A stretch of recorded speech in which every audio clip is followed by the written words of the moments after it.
Hello, all questers. It's live podcast from the quest. And all you questers, thank you for joining me tonight. And from Canada is our synopsis queen for tonight, Wednesday night. On the line is Judy. Hello, Judy.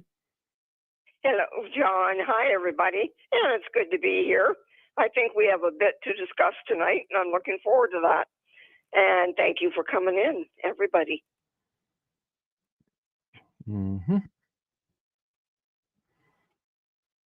Beautiful, beautiful. Warming up here on the East Coast, finally, March, but you never know. March is a crazy month. Goes a little crazy. Sometimes you get snow, sometimes you don't. But we'll see with it. We got the main course done. Hope everybody had a good week. Last night's show, Sinking In. We knew what all that was about, Judy? Right, exactly. I have to admit, I thought there might be more to that than what there was. Maybe there'll be more next week. It's hard to say. Yep. But I'm not shocked at all as far as that place being so unstable that anything can stand up to that once they start digging out anything more than a 1.5 foot hole there. That's Swiss cheese. Obviously, if you're opening up a 7-foot hole, all the Swiss cheese will be coming in. And then you'd be filling in. So as the bottom of the caisson keeps on going lower, the fill from the top is going to keep on going to the bottom. So I don't know what they're going to do. You know what I mean? Right, for sure, John. Yeah, I can't believe that the cave-in wasn't worse than it was. Yepper. I got a little rant, and we'll do that after our hellos. Let's get in here. Okay, who's aboard here? There's Tammy Williams. There's Neil. Kay Franks is aboard. There's Howard. Gloria's here. J4J.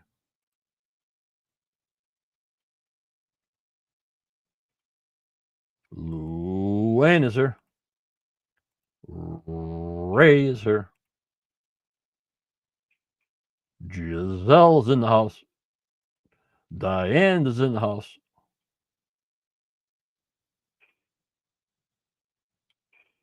J4J. Holy Muyan! John and Judy. As long as you can hear Judy.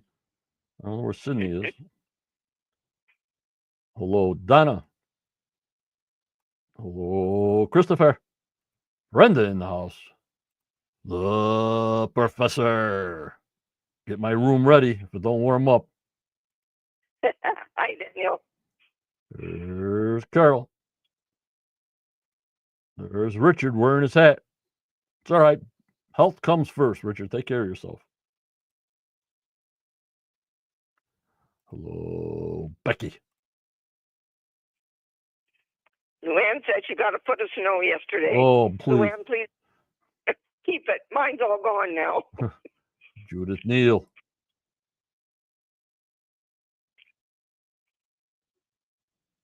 Tony the Cabin in the Woods. Dee Dee Williams, thank you so much for supporting the channel. I stopped in this morning on her channel, so thank you so much. We support each other. Go see her YouTube channel. I don't know how she draws these things. She draws like taking a photo and a picture of profiles and scrapbooks, and oh my lordy 40, holy Muyan. She's a professional artist, to tell you the truth. Thanks for coming in, Dee Dee. Have to admit, John, it was something I wish I could do, but I can do sticks. That's it. I barely sign my name. Hello, Bill. There she is. There's our scout. Can see you and hear us both. Okay, Sydney. Very, very good. I want to thank our YouTube subscribers. Some been with me for over 4 years. Some still rejoining. I thank you so much. I think we lost about 8 subscribers. This helps out the channel as much as we can. Don't forget, YouTube takes 30%. So Sandra, the tractor, Isabel, Kay, David, Tammy, David, Patricia, Sideways, Super, Becky, Carol, Virginia, Gary, Rebecca, Barbara, Starlene, Jeff M, Sandollar, and Roxy, and Joanne, our lone Patreon supporter. I thank you so much for sticking with me. Also, Judy, you're on live. I thank you for all you do. You're with me on the podcast every week.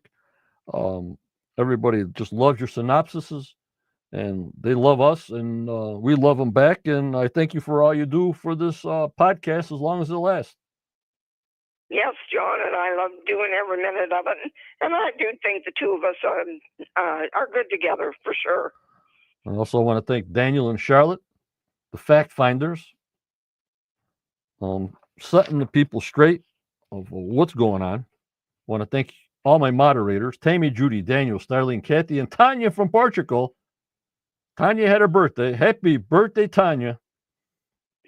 Also, Jeff and Gloria on the Facebook side, with David on the YouTube side. They keep it straight and narrow on the YouTube side. And our lifetime contributor, the Starman, Chris Dona. My main members came from the Facebook group. We got about 68,000. We're staying pretty steady around there. I mean, everybody's not going to stay with the group. People pass away, people sick, people get sick of the show. So I think we're still staying good at about 68,000 people.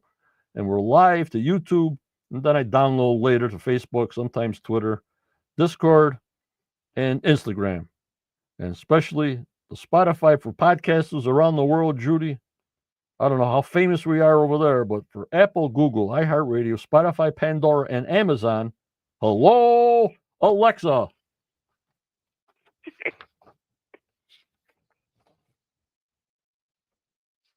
All right, last night's show, Sinking In. There's a couple of things that got me a little crazy. Hello, Tammy. Thank you so much, Tammy Williams. You don't have to do this, Tammy. Thank you, Tammy. I got a little gripe, a little rant. Like, you can go back in my podcast. We're into the 14th episode. So what do we usually get? 25. So we got about 11 episodes to go, maybe, Judy? Yes, approximately. And I always told everybody their format is past the halfway point. They'll start throwing in a lot of tidbits that without fact, without permanent proof, that here we go again. Like I told you, religious artifacts, gold, jewels, new theories, blah, blah, blah. And exactly that's what we got last night. I liked the show. The show was very good. It didn't put me to sleep. They don't owe me an hour of my life back yesterday. I love seeing Vanessa.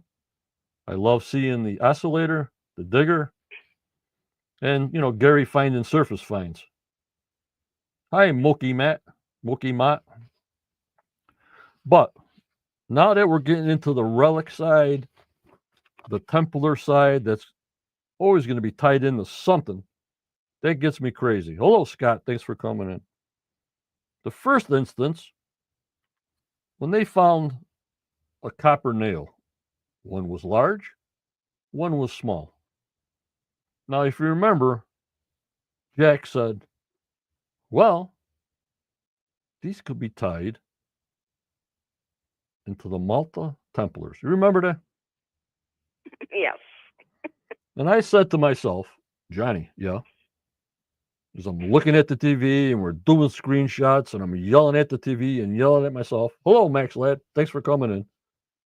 How the hell do you see two nails, copper nails, and you're going to tie that to the Templars? Number one,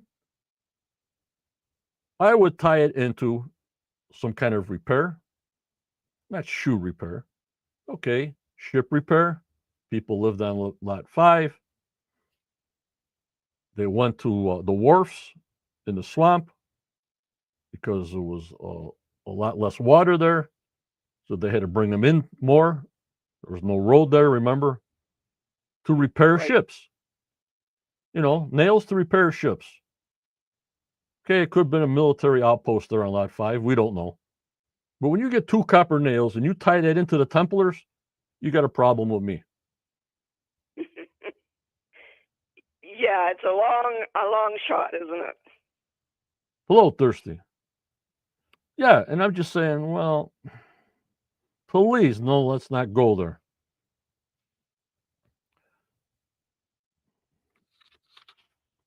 I don't think, when was the last time we even heard, Judy, that they said, well, it could be workers that were repairing ships there. You know what I mean? Just simple like that.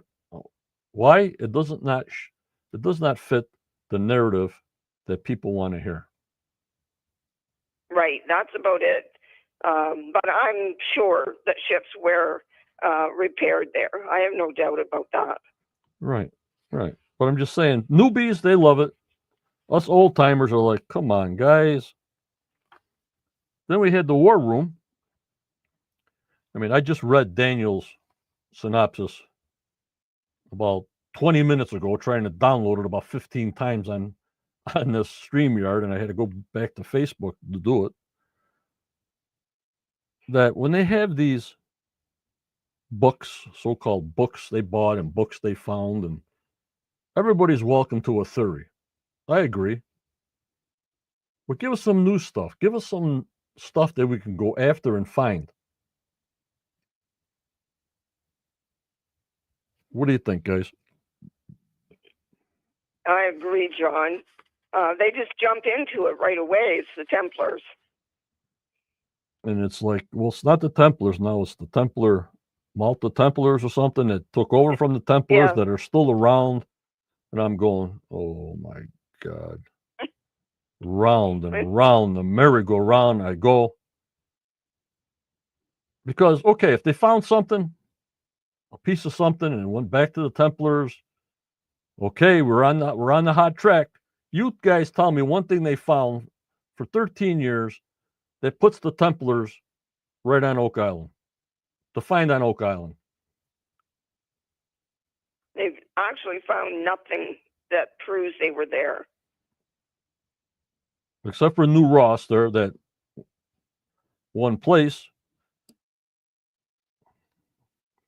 You know, there was a lodge there. Hello, Dave Burrows. Thanks for coming in.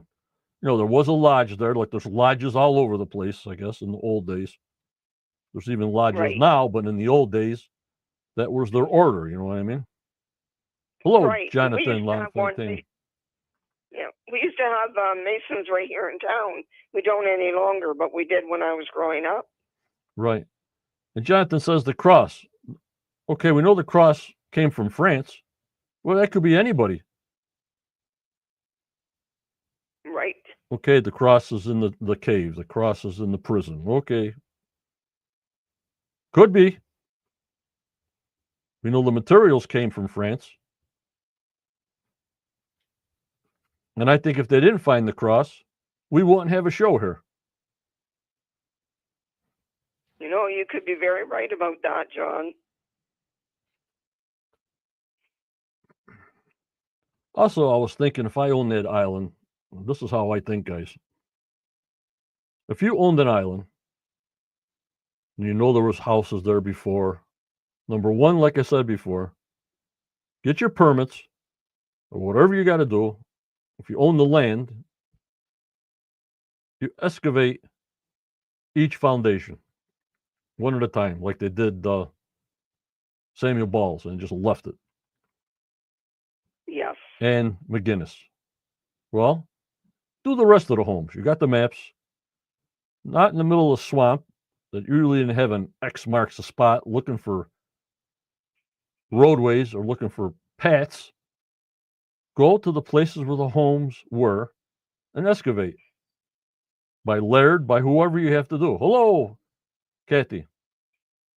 Hi, Kathy.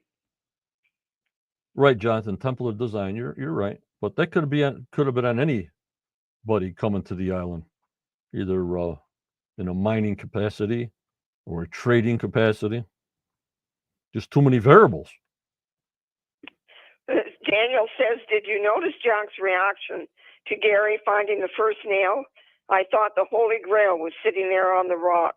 Yeah. Me too, Daniel. I never did figure it out. Daniel, you'll be surprised. Don't you think I got a screenshot of that? What do you think?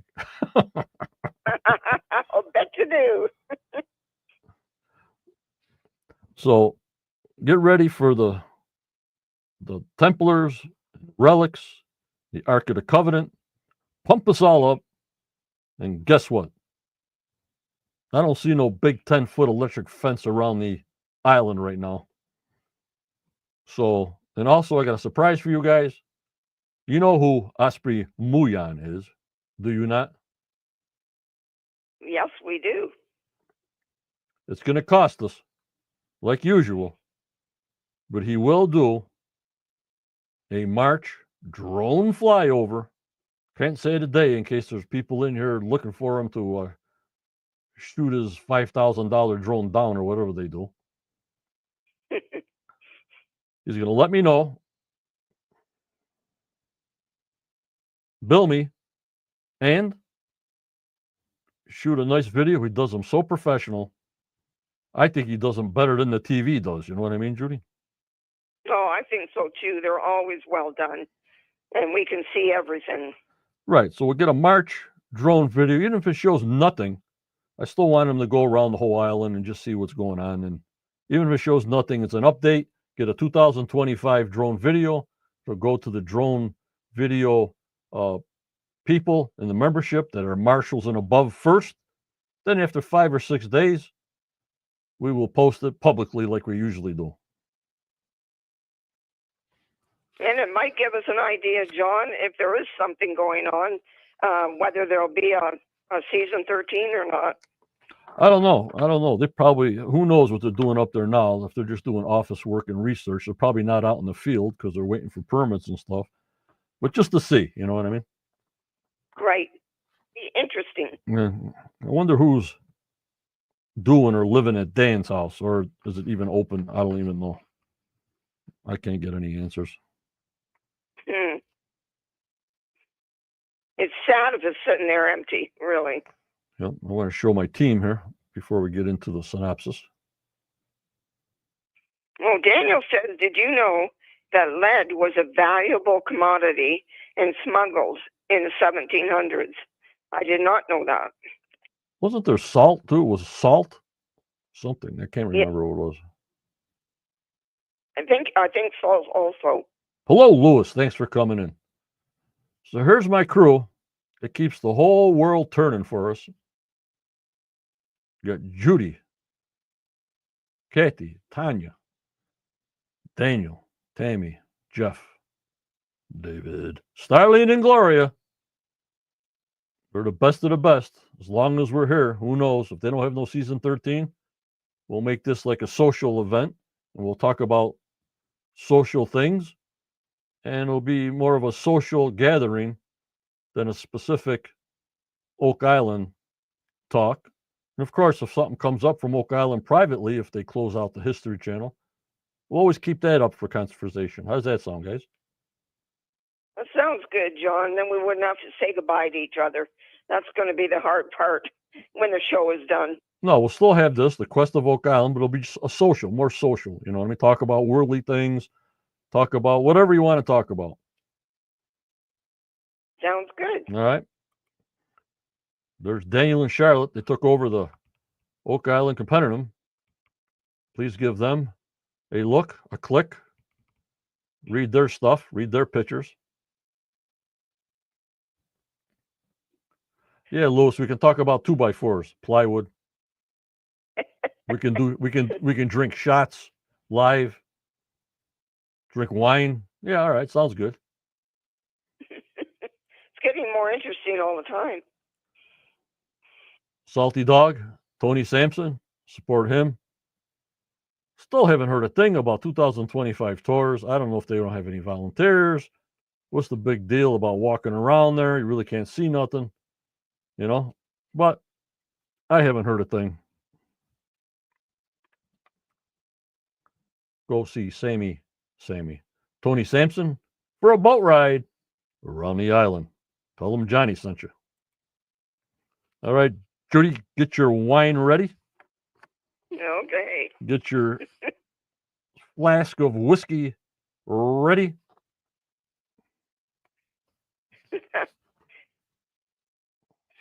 Between you and Daniel, you're giving me 1,000-word synopsises over here. You guys are killing me. All right, let me get your picture up, Judy.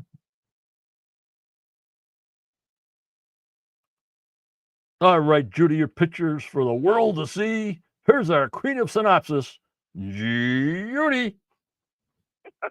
Thank you, Johnny. And we've got season 12, episode 14, Sinking In. Episode 14 opens in the Money Pit area as the hammer grab comes up from 95 feet down in caisson TB1. They are 3 feet from their first target depth, and this is the area where they detected precious metals. Vanessa informs the team that in the last 4 feet, the caisson has gone down easily, so they have hit soft soil, sand, or a void. They will continue digging through it. Later that morning, in the northern region of the swamp, Billy is digging on the edge of the cobblestone pathway close to the square vault-like structure. Katia finds pieces of pottery, and Alex picks up what looks to be the handle of a jug. As they follow the pathway, they find only undisturbed rocks. Rick arrives and decides, since they are finding no more cobblestones, that they are finished here. They have come to the end of their permit for this area, so we'll stop the dig until they can get it extended. Meanwhile, over in the Money Pit area, the hammer grab comes up from 110 feet down and is full of wood. Gary points out the wood looks to be short timbers, and Alex declares this means it could be a tunnel. Gary finds no metal fasteners, but Terry finds what could be a hole for a dowel, and if that's the case, this wood is old. Gary then picks up a piece of wood that has the Roman numeral 3 on it. This looks the same as the wood with Roman numerals found in the U-shaped structure at Smith's Cove in 2018. Marty says we are close to the Money Pit, and Alex believes this could be the oldest wood found to date on the island. Vanessa informs them they are 117 feet down in the dig. They are aiming for 153 feet down, where the chapel vault is believed to be. The following morning, the team is meeting in the war room with researchers Scott Clark and John Edwards. They are presenting their finds from a 5-book series John bought at an antique store in Israel in 2019. The books were written around 1812, one of them by the famous Roman historian Josephus. In one of the books, there is a drawing of a map of Oak Island, and it depicts a square structure exactly where the team unearthed the square vault-like structure in the northern region of the swamp.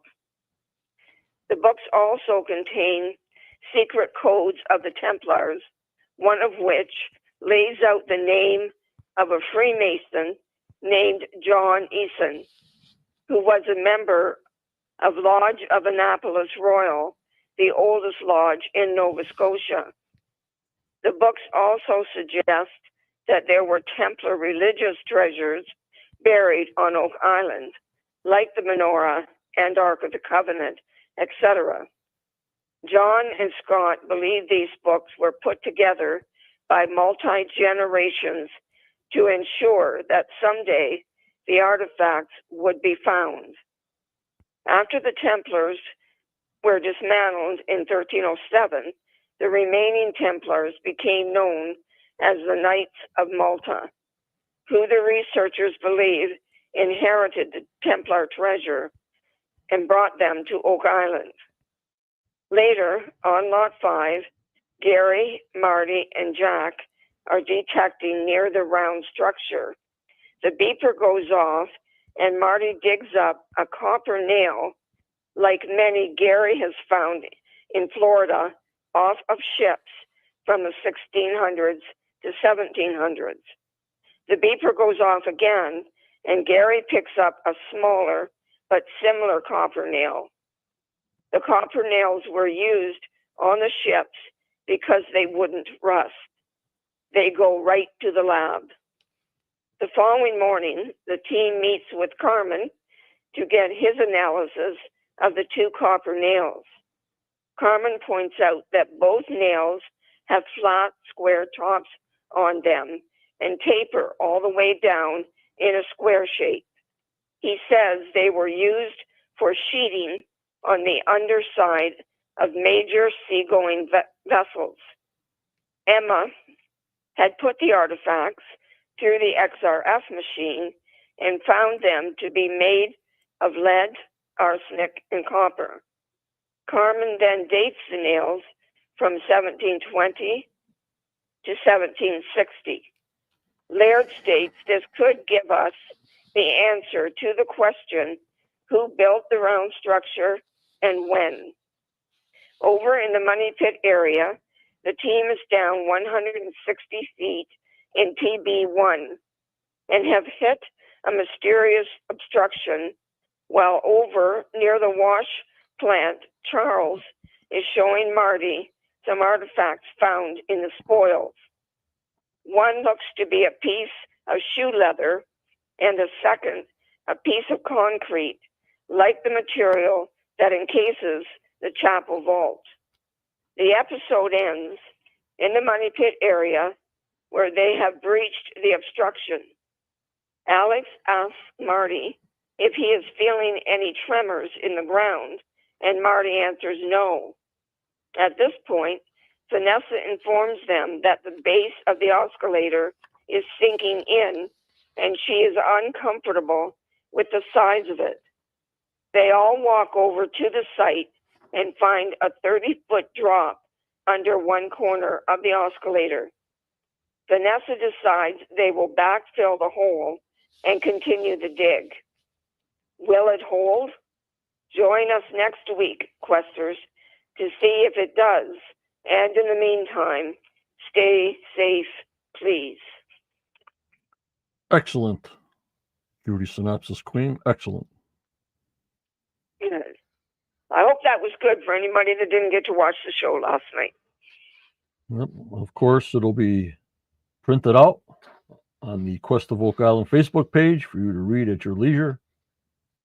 We do have Raymond doing Daniels and Charlotte's, but with no pictures. You'll have to go to the Oak Island Compendium to see the pictures.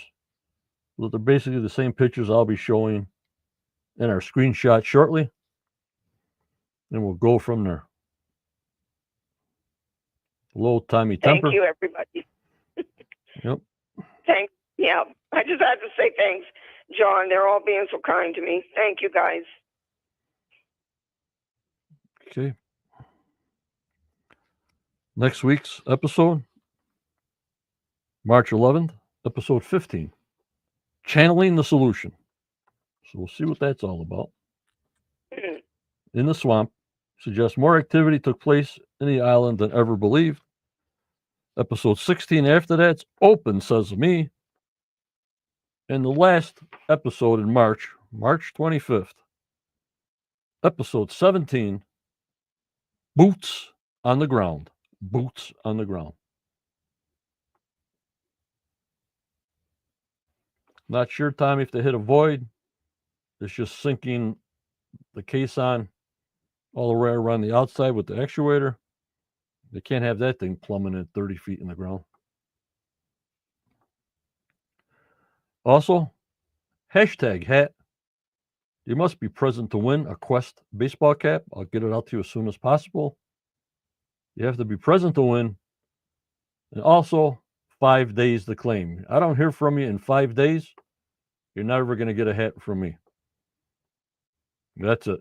Because I look in spam, I look all over the place for 5 days. So my reward to myself is maybe I should ban you, but that's too harsh. So you never know. People have problems, Judy. So see what happens. Right, yes. Yeah, remember that, guys. John's busy too, and he likes to get it done and get it over with so you can get your hat.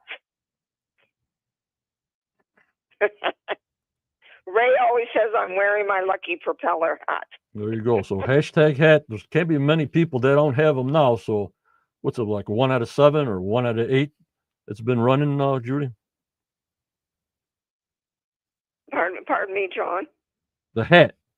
Everybody has Oh, a hat. yeah. So now everybody's having like a maybe 1 out of 7 chance, a 1 out of 8 chance, because everybody else has a hat. They can't win another one. Right, exactly. Yeah. Pretty soon everybody will have one. That's my goal is. All right, here we go. Get into some screenshots, and then we'll listen to Raymond. We'll go from there, guys. You ready? We're ready. This is how it started out in the money pit. There's Alex.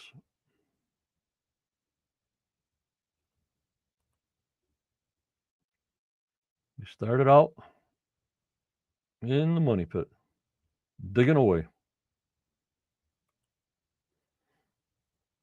There she is. I still get upset that she had the privilege of pressing the button to start the dig. She hasn't been there that long to get that, so that still bothers me, but that's my own personal opinion. Yeah, it wasn't fair, John. I think we all agree on that. Did seem strange. I tried to get this new guy in there, but he came out kind of fuzzy. Jared Busby. There's some pressure gauges. You know, I love gauges. I love maps. So there we go. Looks like my gas gauge always empty. You know what I mean? Yeah, right. There's my beautiful person that's very, very busy. If she had some time during a week or day, she would come on. But I got my hands full, so we'll see what happens, Judy. Yeah, it would be nice, John, but you do what you can, and that's it. Yep. Jonathan says, who wears a gold chain to work? I guess Vanessa does, John. Mm-hmm. They said the dig. And I saw, you guys look at Rick's hair here. He's got to be dyeing his hair, so keep an eye on his hair now, all right, guys? This is during the day in the sunlight, maybe near the sausage table. Either his hair is getting darker or I'm going blind by 50%. Actually, when I looked at that last night, I thought it did look darker as well, but it depends on how the sun is on it. No, if you're gray, you're gray. If you're dark, you're dark. I mean, I don't know. You guys keep a track on this because I see these crazy things in my burnt brain. And there's the full operation. The poor garden shaft is like thrown off to the side there. Then I noticed a lot more promotions, as you'll notice, that I noticed. Tents with names on it, railings with names on it. Are they that hard up for money? Wow. Here's where the TB1 case on is. I didn't get the red circle around it, but you'll see it upper left, TB1 case on. That's where they're That's where they're pumping it.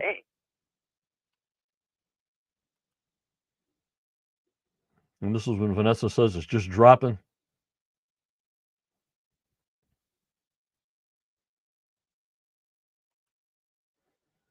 Here's they're finding some wood.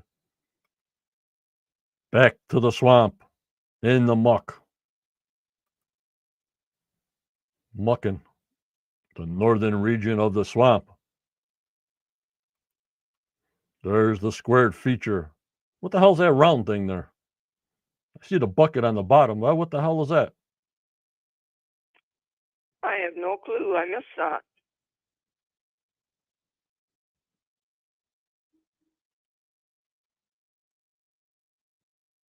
Muck. And here is a Alex gray hair progression. And this is what I have to say. Please, guys, 13 years of this, please find something, get some factual facts of something before I am dead. Please find something before I die. Lordy 40, holy Muyan, before Alex is completely gray. Help a guy out, will you please? I think we're all of us oldies are feeling that way, John. Let's get it done before we can't see what they find. We'll all be listening to your synopsis because we can't see anymore.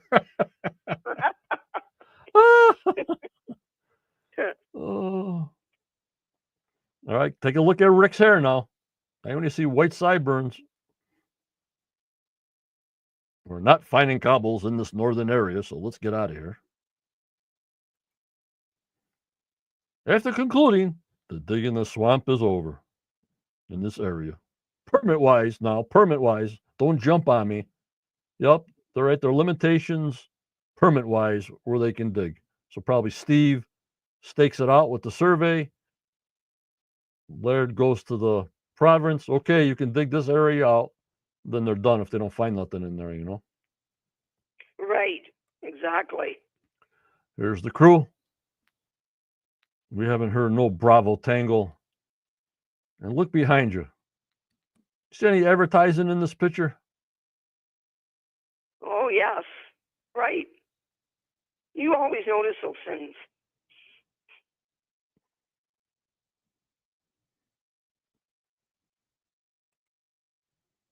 Return to the money pit area with the hammer grab. Here we be.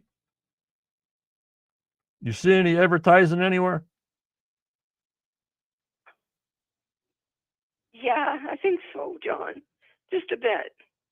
On the fence, the barricade fence, even though we see rock on the actuator and on the trucks. I never saw these banners before. You see that gateway for safety? You know, don't go past this gate to get near the grabber. They never had gates before, but now safety-wise, now they're putting advertising banners on there. Yeah, you can see it clearly. Am I losing it or what?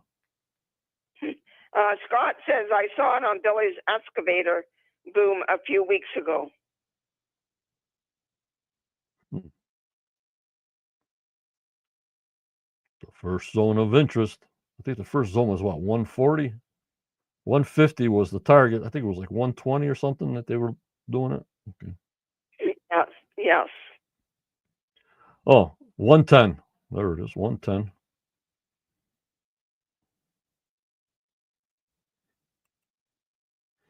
And there's the dowel. An old peg and dowel. There we be.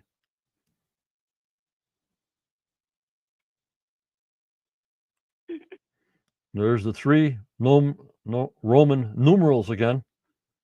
I didn't even screenshot when they went back to the Smith's Cove because I got sort of crazy. I don't want to go back in time. I want to go forward. I want to find things forward, not backwards. Find something. Right. Could it be 3 drill marks? No. They're just grooved out? Probably. In some of these places, they mark their timbers to put together. Like now, if you order a log cabin, they put your whole log cabin together in a field, mark them, and then ship it to the site, and the contractor puts it together through indications on each end of the log. You knew that, right, Judy? Yes, I had a log home, and that's exactly how it's done. Yeah. So no different here in the old timers if they wanted to put something together, you know. Right. especially if you're 120 feet deep in a hole with gas, whale oil lights, with a rusty pickaxe and shovel, with a pail with a rope that a guy's pulling out the excavation from 120 feet on top of the surface. Think about that.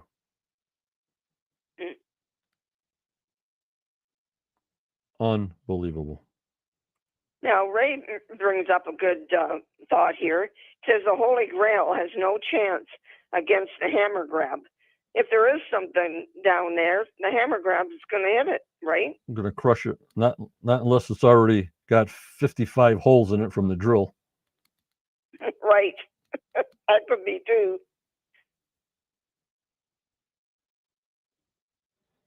And there's those 3 marks. They say it's Roman numerals.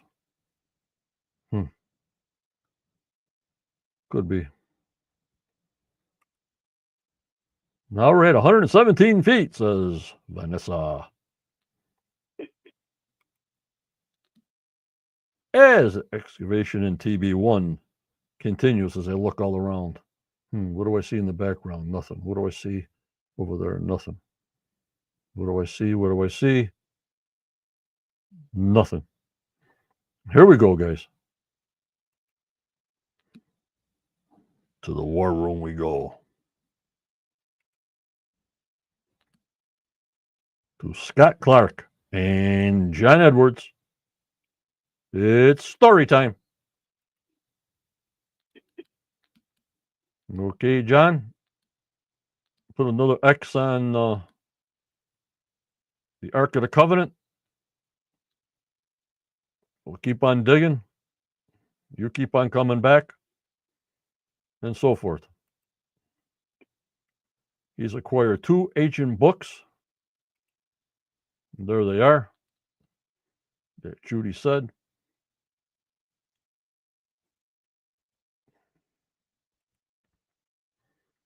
The second book has a publication date of 1763.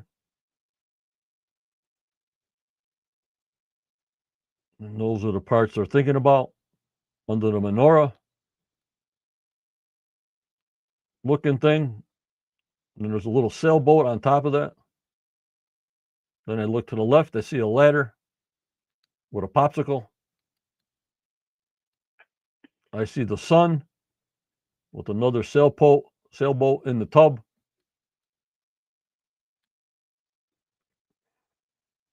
I see the main island. Right. I have to admit, it seems strange to me that they would find this particular map in those old books. Why? Why would it be there? You know what gets me upset about this book? They said, what year was it done? Well, it was in the 1800s anyway. 1763. 17, yeah. Or whatever. You notice the island is already surveyed with lots on it. Right. Wow. So you're telling me you got the menorah in that swamp type fixture where they got the arrow going down to the northern end of the swamp there. I see that. Templars now, right? You guys follow me? Templars now, right? Yes. You go to the island, and it's already sectioned off in 5-acre lots. To me, that makes no sense to me at all.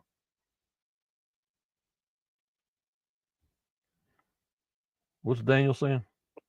He's saying that sketch is from a book that Edwards does not own. 1824, John. Oh. Is when this was. Okay. Thank you, Daniel. Yep, thank you, Daniel. And you guys want to really crack up how much my brain is burnt out from Oak Island for 13 years? You want to hear a good? Hear it. You want to hear a good one, guys? Yeah.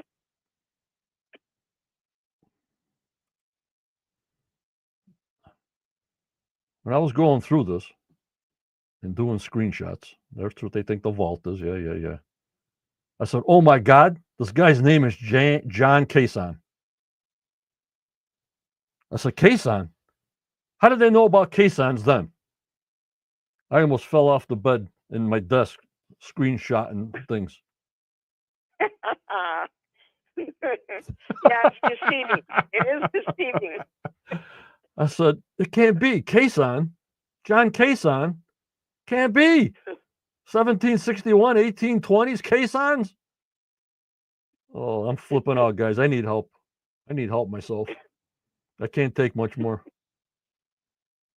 I had to look at it 3 times. But like I said, I'm all burnt out, so.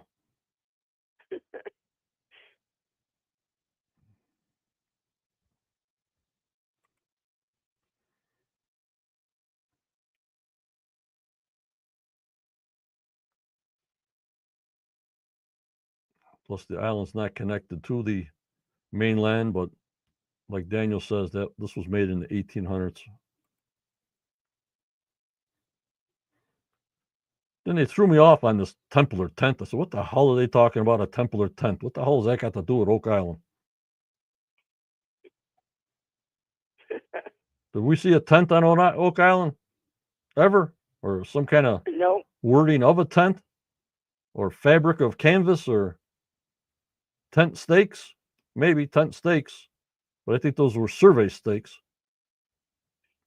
And if the Templars still had stakes on that island from the 1300s or whatever it was,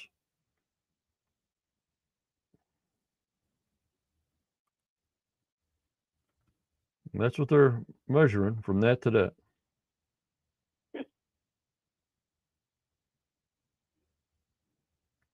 But then if this was a root cellar, Judy, there'd be a root cellar. Yeah. There'd be a root cellar at every foundation. They're not all going to You're share. right. They're not going to all share the root cellar. And the biggest part and the biggest cellar should be at whose house? I would think Samuel Ball's. And why?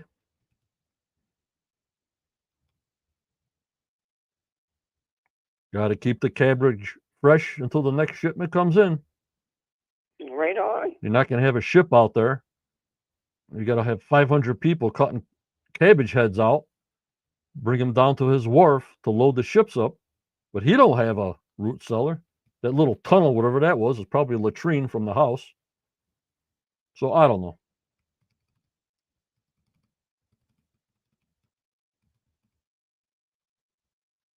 Did they show us those root cellars, Daniel? Because I don't remember them. The McGinnis one especially. You know, they said they had wells.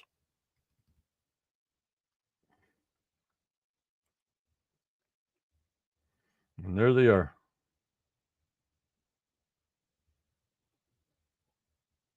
And Daniel said both Ball and McGinnis had root cellars. There's the books. The books tell all. There's where it says that book shows this, but we saw this previous last year.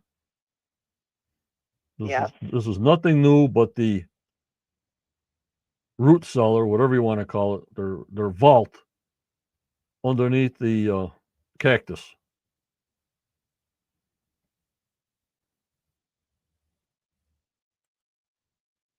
So I never saw them. I never saw the root cellar, but maybe we'll look back on that. But when they got into these tents, guys, they lost me. I'm actually shaking my head saying, where are they going with tents? Templar tents. You know what I mean? It seems we're way out there stretching, Judy, but that's my own personal opinion, guys. I'm not trying to persuade anybody to go thinking the way I do, because if you do, you'll be mind burnt like I am.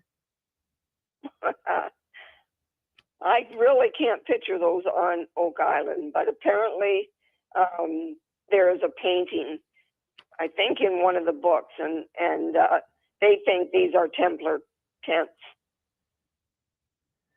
And that there are, here we go, Judy, that there are biblical treasures of all around the world. They would bring it to Oak Island. Of all the places in the world, Oak Island.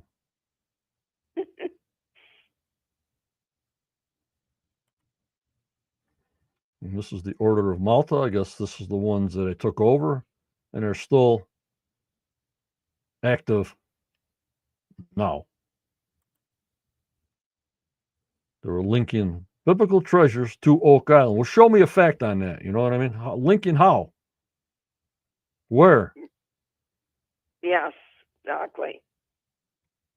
And they always come back to that every time because I think that their thought is that's what we want to find. Yep. Right now, we're at the point where whatever they find would be great. Yep. And Rick's hair looks dark to me, no matter where we're going, in the war room, in the outside. He should be completely bald if he keeps on trying this for another 13 years.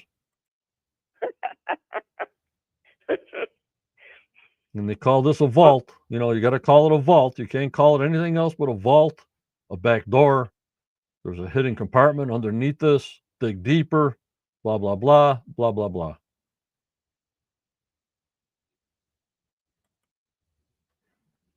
Back to lot 5. Here we be. Right there.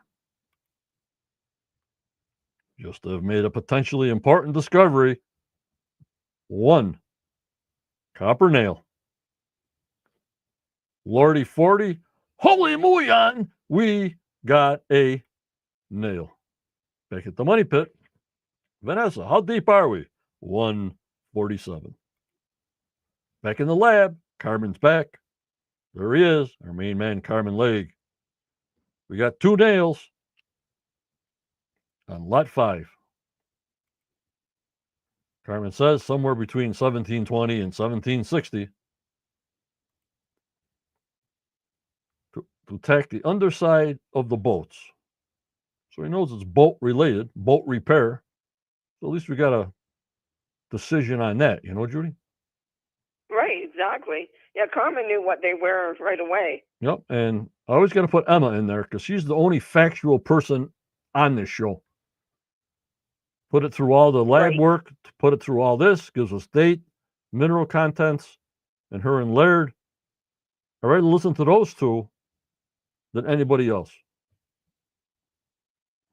Yeah, we can always depend on them for sure. Back to the money pit. Those pressures are getting pretty high right now. Intense situation is developing.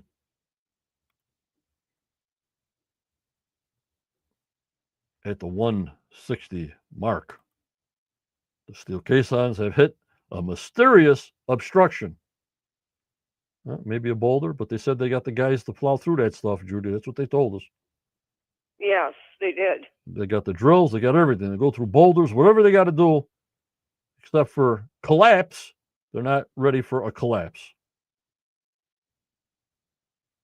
You know, because what would hold the caisson from wobbling if there's no dirt and it's all loose around it? You know what I mean? It's tight on top.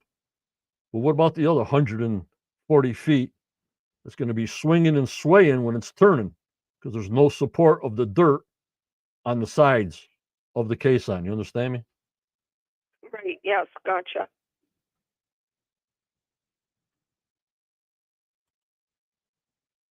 Meanwhile, near the wash plant, looked like a bottom of a shoe with all the little holes, didn't it, guys? It did. Yes, you're right. They found one of those before years ago. Yep. And it looks similar. Yep. It's some kind of encasement, concrete, that could be off the chapel vault, which is probably demolished, if there is one. Really?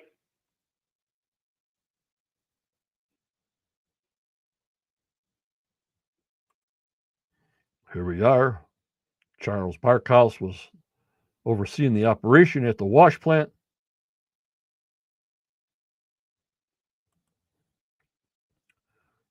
Took another look at the money pit. I'm looking around, look around, look around. Okay. Vanessa says the pressures are dropping. They knew something was going on because she does this for a living. It has breached. There's the control panel.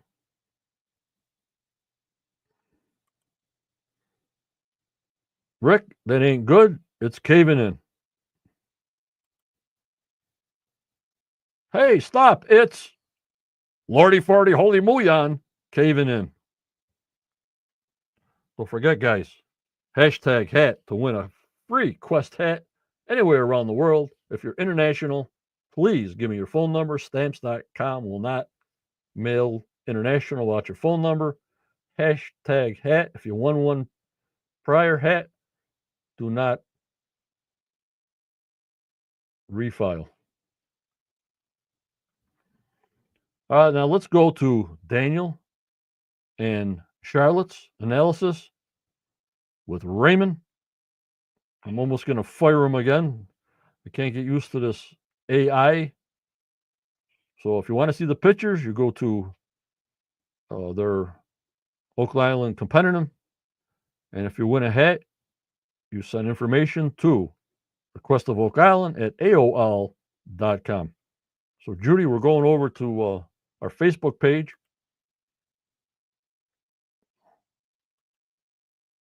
Let me see if I can do this.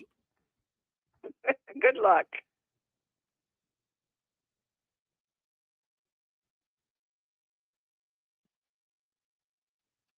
All right.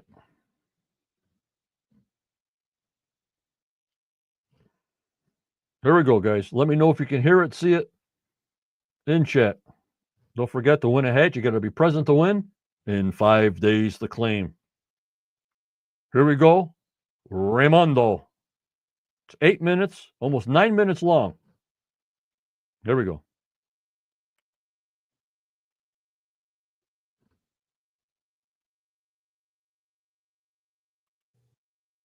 In this week's episode, Sinking In, the show began as the Oak Island team continued their operation in the Money Pit area. The oscillator continued to put down the TB1 caisson to a depth of 90 feet, where the soil appeared to be soft, and the team believed they may have encountered a void. The focus then shifted to the North Swamp area, where the Oak Island team continued their exploration. Several pieces of pottery were discovered. One looked like a handle of a jug. The team had been following the stone path, but they no longer saw that it continued. The team also reached the end of the area, for which they had a permit from the provincial government. It was decided to end the exploration at that point. The action then took us back to the Money Pit area, where the Oak Island team continued their operation. The oscillator grinded down to a depth of 100 feet, and the hammer grab started to pull up wood from a depth of 110 feet. These appeared to be short timbers that would indicate a tunnel. The wood had no metal in it, so the team believed it was older. Within the wood, there appeared to be dowels holding pieces together. One piece appeared to have 3 lines that the team interpreted as Roman numerals. This was compared to the U-shaped structure at Smith's Cove and the Roman numerals found on wood there. The team felt this could be from original cribbing of the Money Pit and was the oldest wood they have seen. The oscillator proceeded down to 117 feet. We were then taken to the war room, where the Oak Island team met with researchers, Scott Clark and John Edwards. They presented information regarding the comparison of the square feature that was found at the North Swamp and what was depicted in the FLX 157 sketch that Edwards presented in Season 11. Their conclusion was that because both features were square and located in the same general area, it must validate that the sketch as legitimate. After thorough analysis, this writer determined last season that the sketch has problems. One being that the ink used in the sketch is from a ballpoint pen, first produced in the 1940 S, and not a quill. This indicates a more modern rendering. Also, the inclusion of what appears to be New Ross Castle, which is obscured on the screen, which again was a modern invention that was a theory first put forth in the 1970 S. Please see our analysis for more information regarding this presentation. The action then shifted to the Lot 5 area, where the Oak Island team continued their excavation of the perimeter of the stone foundation. Metal detectorist Gary Drayton began working the area, which consisted of many flags that indicated previous hits from metal detecting. Gary mentioned that there were a lot of rocks in this area as he registered a hit on his detector. Gary became excited when he noticed an object on a rock. Jack Begley became so excited that he grabbed his face in anticipation, although it was revealed not to be the Holy Grail, but a copper nail. Gary remained excited and mentioned that he had seen these types of nails previously and they were associated with ships. Not long after, another copper nail was discovered in the same area. The nails were bagged and tagged and sent to Emma in the lab or further analysis. The scene then shifted to the lab, where the Oak Island team met with blacksmith Carmen Legge to get his opinion on the two nails found on Lot 5. Upon inspection, Carmen said he believed they were sheathing nails that would have been used on the hull of boats. He asked what the chemical composition of the nails were to help him date them. This seemed to be an unusual request for Carmen. Archaeometallurgist Emma Culligan used the XRF scanner on the nails and determined they were made of a bronze alloy with lead and arsenic. She stated that they were from the 1700s S. Carmen followed this up with a narrower dating of 1720 to 1760. This is interesting because it mirrored the dating of last week's iron pin. This led to Jack Begley asking if this could be from the Knights of Malta, who appear to have taken the Knights Templars' place as possible suspects of burying treasure of Oak Island. Please see our analysis. The action then took us to the money pit area, where the work continued.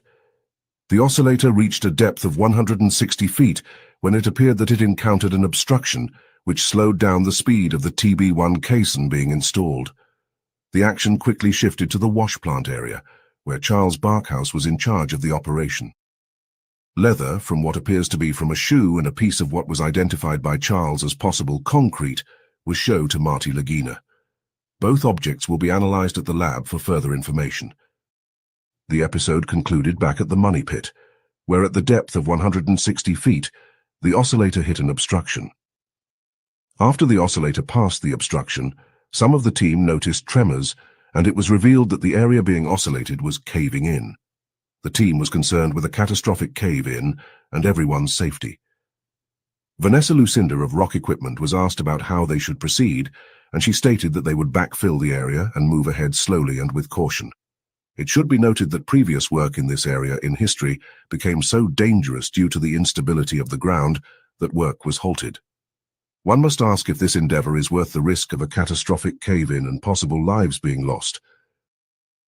Analysis. During the War Room presentation, theorists Scott Clark and John Edwards suggested that biblical treasures were buried on Oak Island due to some books and a picture out of another book that Edwards acquired in 2019. The picture from the book, which Edwards does not have possession of, is the FLX 157 sketch that the compendium feels is a modern-day forgery, as cited earlier in this article. Another book showed illustrations of what was interpreted by Edwards and Clark as the menorah and Ark of the Covenant. In another book, the underlined letters of John Eason launched their research into Eason's Masonic membership in the First Masonic Lodge in Nova Scotia at Annapolis Royal. Somehow, this was all tenuously tied together by a painting in that lodge of what was called a Templar tent, which apparently suggested the burying of biblical treasures on Oak Island.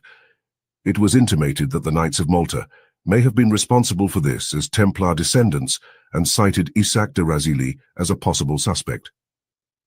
Aside from the obvious concerns, there are questions involving this painting. First, it is unknown when and by whom the painting was created, but appears to be from the 1800s ES.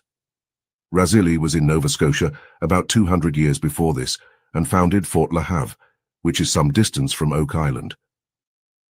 While most of the presentation seemed to be quite a stretch of the imagination, one part is worthy of further investigation. This is the decrypted identity of John Eason. Eason and his business partner Daniel Dyson were Freemasons and merchants. It is quite clear that both men were involved with the smuggling of goods that generated large taxes by the British Crown. This was a common occurrence during the 1700s into the 1800s S. It is also apparent that these men were involved with Oak Island lot owners and other smugglers that used Oak Island as a smuggling hiding place. Eason can be tied to founding father and signer of the Declaration of Independence, John Hancock. Hancock inherited his fortune from his uncle, Thomas Hancock, and was his protege. Thomas Hancock was business partners with Charles Apthorpe, and their company, Apthorpe & Sons, had a large land grant in Chester, Nova Scotia. This can be shown by a legitimate map of Chester Township from 1761. This also happens to be the first known map of Oak Island, showing amazing accuracy. For some reason, all of this information is deemed unworthy to be presented by the show, which is quite mind-boggling. The goal should be to investigate and identify the truth about Oak Island, instead of focusing on what looks and sounds better for television and trying to produce higher ratings. Please follow our weekly episode analyses during the season, along with articles from the original Compendium Blockhouse blog and special investigations and features involving Oak Island. Feel free to reach out to us for questions, comments, information, and any theories to our email, theoakislandcompendium@gmail.com. Please visit www.theoakislandcompendium.com for this article and our other content related to the Oak Island mystery. Good day from the Compendium. Thank you so Well much. done. Yes. Well done, guys. How you like what AI did for their own pictures. I like when they showed the wood and they just showed regular lumber, and the money pit they just showed regular tunneling. But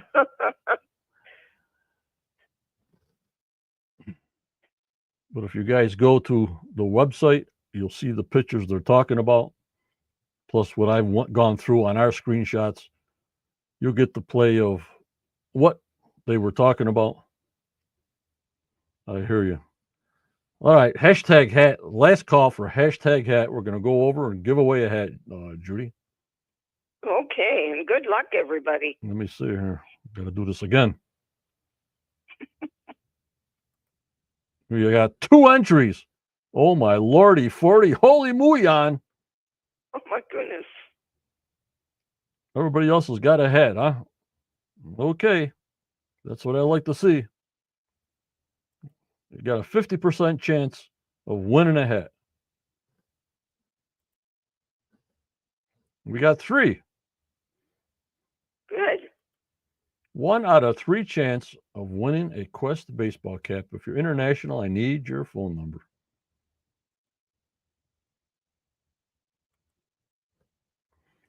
One out of 3, Judy. Here we go. All righty. Gonna get right into it.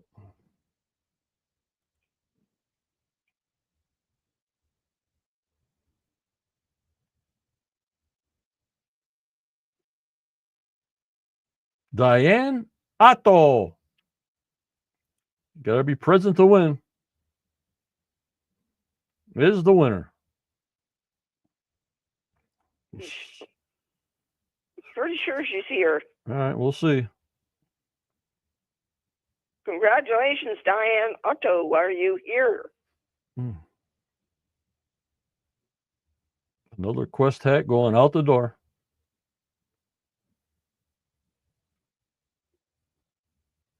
One out of 3 chances. Lordy 40. Is she here? Uh-oh. What do you think, guys? I don't know. I was sure I saw her a while ago. Must be present to win.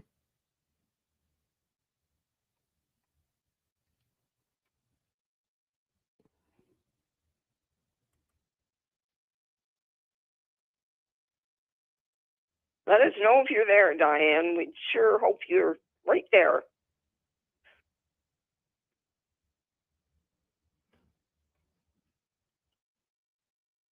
I don't think so, Judy. Moki Doesn't Mott look says, like it. not on YouTube. I don't know how he knows that, but not on YouTube.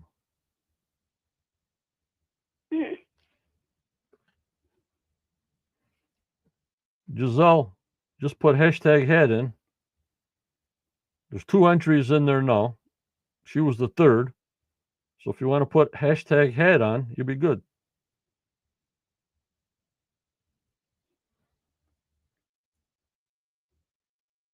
Nope, that's it. We're going to redraw. What do you think, Judy?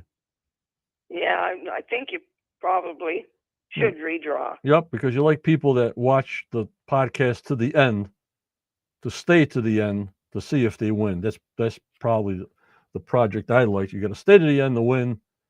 This way it makes you stay, I guess, if you want. You know what I mean? Right, exactly. All right, here we go. Drawing again.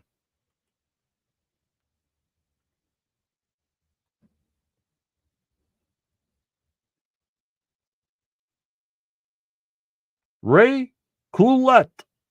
There he is, right there.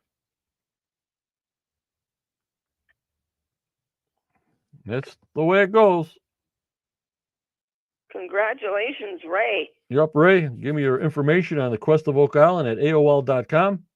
If you're international, please give me your phone number, stamps.com. Will not send it without your phone number. Ray got it. He's been trying for a while too, so that's good. You'll have to take off this propeller hat. Yeah. Okay, Ray. Good going, Ray. All right, Judy. You want to say your goodbyes? I'll say my goodbyes. Oh, Diane's there now, and she said she went to answer her door. Oh.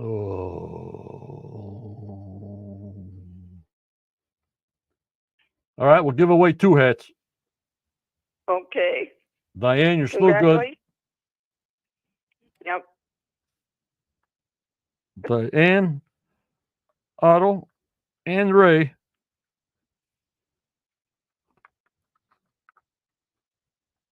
Two hats going out. Give me your address, name, address, nice and clear.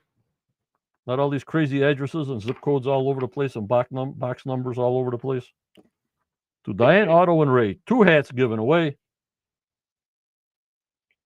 No problem, Professor. We take care of our people no matter what. Next time, maybe we'll just have Tommy Temper for a hat. You know what I mean? Be one guy in there. How can he lose? Really? That'd be interesting. All right, Judy, if you want to say your goodbyes, I'll say my goodbyes and do what I got to do. Okay. Hey, everybody. It's been fun tonight. I think we've learned a little bit. And thank you so much, as always, for your encouragement. And have a good week. Enjoy Oak Island next Tuesday night. Join us on Wednesday night, please. I look forward to that so much.